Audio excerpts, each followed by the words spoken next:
નમસ્તે વિદ્યાર્થી મિત્રો, હું વાછાણીથી મારી YouTube ચેનલમાં આપ સર્વે વિદ્યાર્થી મિત્રોનું હાર્દિક સ્વાગત કરું છું. મારી YouTube ચેનલમાં તમને ગણિત તેમજ વિજ્ઞાન વિષયના ધોરણ 6 થી લઈને 10 સુધીના તમામ પાઠની સમજૂતી મળશે.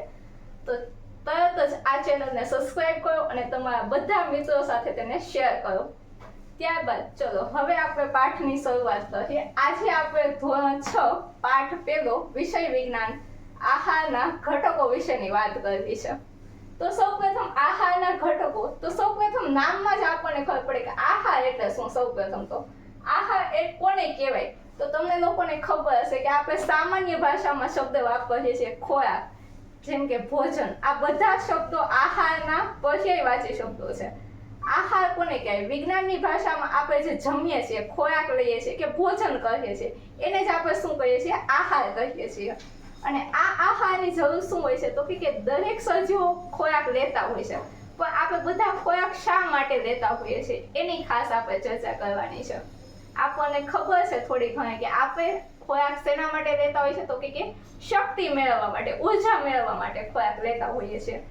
આ ઉર્જા છે આપણને પ્રાપ્ત ક્યાંથી થાય છે એની વિશેની ડિટેલ ચર્ચા આપણે આ પ્રકરણમાં કરવાની છે. સૌપ્રથમ આહાર કોને કહેવાય છે? તો કે સામાન્ય રીતે આપણે જે ખોરાક લઈએ કે ભોજન કહીએ છીએ એને આપણે વિજ્ઞાનની ભાષામાં આહાર કહીએ છીએ. ત્યારબાદ આપણે ચર્ચા કરીએ કે વિભિન્ન ખાદ્ય પદાર્થમાં શું હોય છે.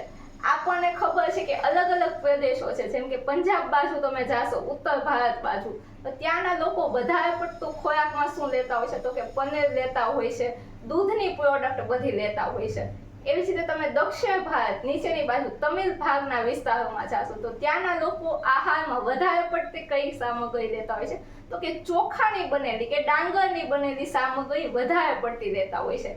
એવી જ રીતે આપણે ગુજરાતમાં એટલે કે મધ્ય ભારત બાજુ આપણે શું લઈએ છીએ ખોરાકમાં? તો કે અલગ અલગ વિભિન્ન સામગ્રી લઈએ છીએ, વિભિન્ન ખોરાકના પદાર્થો લઈએ છીએ. કયા કયા પદાર્થો? જેમ કે દાળ, ભાત, શાક, રોટલી, અથાણા, છાશ, પાપડ વગેરે. તો આપણે આવી બધી સામગ્રી શું કામ ખાઈએ છીએ? કોઈ એક વસ્તુ ખાઈ લઈએ તો કેમ ચાલતું નથી? તમને એવો વિચાર આવે છે? તો બસ એ જ પ્રશ્નનો જવાબ આપણે આ ચેપ્ટરમાં, આ પ્રકરણમાં મેળવવાનો છે. શું કહે છે? વિભિન્ન ખાદ્ય પદાર્થોમાં શું હોય છે? દરેક ખોરાકની વાનગી એક અથવા તો એક કરતા વધારે ઘટકોની બનેલી હોય છે. આપણે લોકો કોઈ પણ વાનગી ખાઈએ છીએ ઘરમાં, એ એક અથવા તો એક કરતા વધારે ઘટકની બનેલી હોય છે. કેવા ઘટકો? માનો કે આપણે કોઈ એક સામગ્રીની ચર્ચા અહીંયા કરીએ.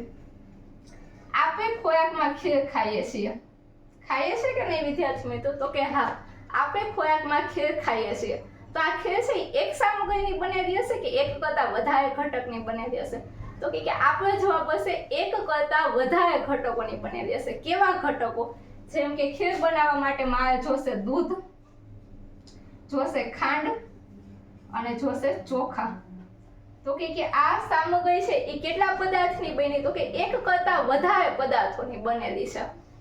પછી આપણે આગળ વાત કરીએ તો કે જે અને આ જે ઘટકો છે એ કાં તો આપણને વનસ્પતિમાંથી પ્રાપ્ત થયા હશે અને કાં તો આપણને પ્રાણીમાંથી પ્રાપ્ત થયા હશે. કેવી રીતે? તો કે આપણે જોઈએ તો કે ખીર બનાવવા માટે મેં દૂધ લીધું છે, ખાંડ લીધી છે અને ચોખા લીધા છે. દૂધ છે એ શેમાંથી મળતી પ્રોડક્ટ છે? તો કે દૂધ છે એ આપણને પ્રાણીમાંથી મળે, જેમ કે ગાય છે, ભેંસ છે, ગમે તે પ્રાણીમાંથી આપણને દૂધ પ્રાપ્ત થશે. એટલે આપણે ચોખાની વાત કરીએ તો કે ચોખા આપણને શેમાંથી મળશે?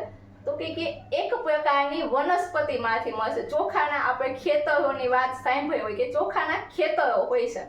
એવી રીતે ખાંડ છે એ પણ શેરડીમાંથી બનતી હોય છે. અને શેરડી છે એ શેમાંથી બનતી હોય છે? તો કે શેરડીની વનસ્પતિમાંથી. એટલે કે આપણે જે ખોરાકના ઘટકો ખાઈએ છીએ એ આપણને શેમાંથી મળતા હોય છે? તો કે કાં તો વનસ્પતિમાંથી અને કાં તો પ્રાણીમાંથી. ત્યારબાદ આપણે ચર્ચા કરવાની છે ખાસ આપણો મેઇન હીરો. આ ચેપ્ટરનો આપણો મેઇન હીરો કોણ છે? તો કે પોષક દ્રવ્યો, એની વાત કરવાની છે. કેમ તમે મૂવી જોવા જાઓ છો ત્યારે હીરોની એન્ટ્રી થાય એટલે આપણે બધાનું ધ્યાન આમ ત્યાં તે બાજુ આકર્ષિત થાય છે. તેમ હવે તમારું ધ્યાન ખાસ એટલે ખાસ આકર્ષિત થવું જોઈએ, કારણ કે હવે એન્ટ્રી કોની થાય છે? આપણા મેઇન હીરોની એન્ટ્રી થાય છે. અને આપણો મેઇન હીરો કોણ છે આ ચેપ્ટરનો? તો કે પોષક દ્રવ્યો. પોષક દ્રવ્યો કહેવાય કોને? પેલા એની ચર્ચા કરીએ.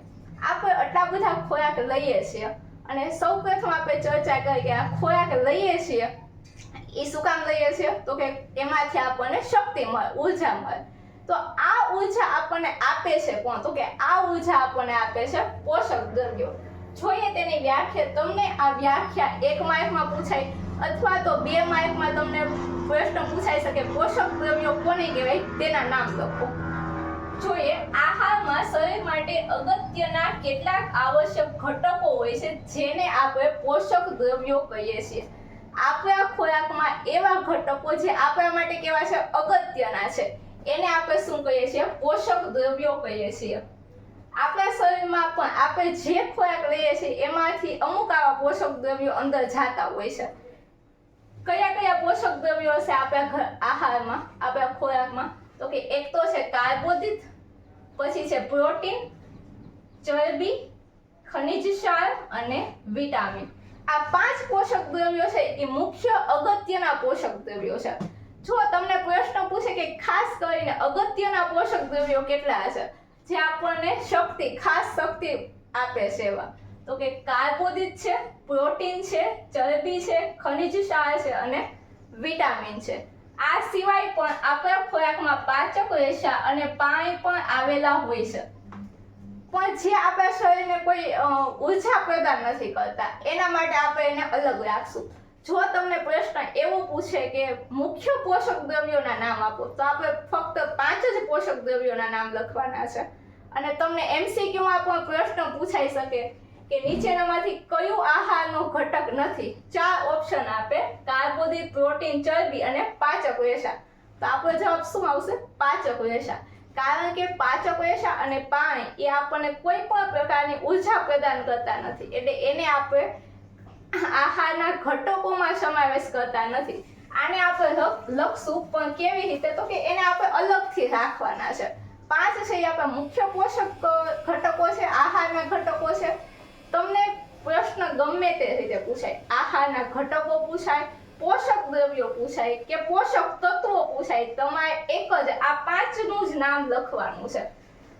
અહીંયા પણ પોષક દ્રવ્યોની બદલે તમને આહારના ઘટકોની વ્યાખ્યા પૂછે કે વ્યાખ્યા આપો આહારના ઘટકો તો પણ આપણે શું કરવાનું છે આ જ વ્યાખ્યા, આ જ ડેફિનેશન લખવાની છે. પોષક દ્રવ્યો છે એ આ 5 છે. કયા કયા? કાર્બોદિત, પ્રોટીન, ચરબી, ખનિજ ક્ષાર અને વિટામિન. અને પાણી અને પાચક રેશા એને આપણે અત્યારે અલગથી રાખવાના છે. મેઇન પૂછે તો આપણે આ 5 જ લખવાના છે. આપણા ખોરાકમાં આવા અનેક પોષક દ્રવ્યો રહેલા હોય છે અને આ પોષક દ્રવ્યો આપણા ખોરાકમાં કયા પોષક દ્રવ્યો રહેલા હોય છે એ આપણે જોવાનું છે. પણ ક્યારે તો કે આવતા લેક્ચરમાં જોવાનું છે. આવતા લેક્ચરમાં આપણે શું જોશું તો કે આપણે જે બધો ખોરાક લઈએ છીએ એમાં કયા પોષક દ્રવ્યો છે. માનો કે તમે ઘરે બટાકા ખાતા હોય, ઘરે દાળ ખાતા હોય, ઘરે ભાત ખાતા હોય, શાક ખાતા હોય, આ દરેક વસ્તુ, રોટલી ખાતા હોય તો આ બધી જ વસ્તુ આપણે ખોરાકમાં ખાઈએ છીએ પણ આપણને ખબર નથી કે આમાંથી આપણને કયું પોષક દ્રવ્ય, કયું આહારનો ઘટક મળે છે. તો તેની માટે તમારે જોવાનું છે આપણો નેક્સ્ટ વિડીયો. તેમાં આપણે બધા જ પોષક દ્રવ્યો આપણને કયા ખોરાકમાંથી પ્રાપ્ત થાય છે તેની ચર્ચા કરશું. સાથે સાથે આપણે અમુક કસોટીઓ જોવાની છે. આપણને ખબર કઈ રીતે પડે? માનો કે આપણે બટેકાનું શાક ખાઈએ છીએ, જો કે બધાનું ફેવરિટ હોય છે, ઓલમોસ્ટ બધાનું ફેવરિટ બટાકાનું શાક હોય, તો એમાંથી આપણને કયો પોષક દ્રવ્ય પ્રાપ્ત થાય છે એ આપણે કેવી રીતે જોવાનું છે એની ચર્ચા આપણે આપણા નેક્સ્ટ વિડીયોમાં કરશું. ત્યાં લગી મને ઇજાજત આપો. જય હિન્દ, જય ભારત.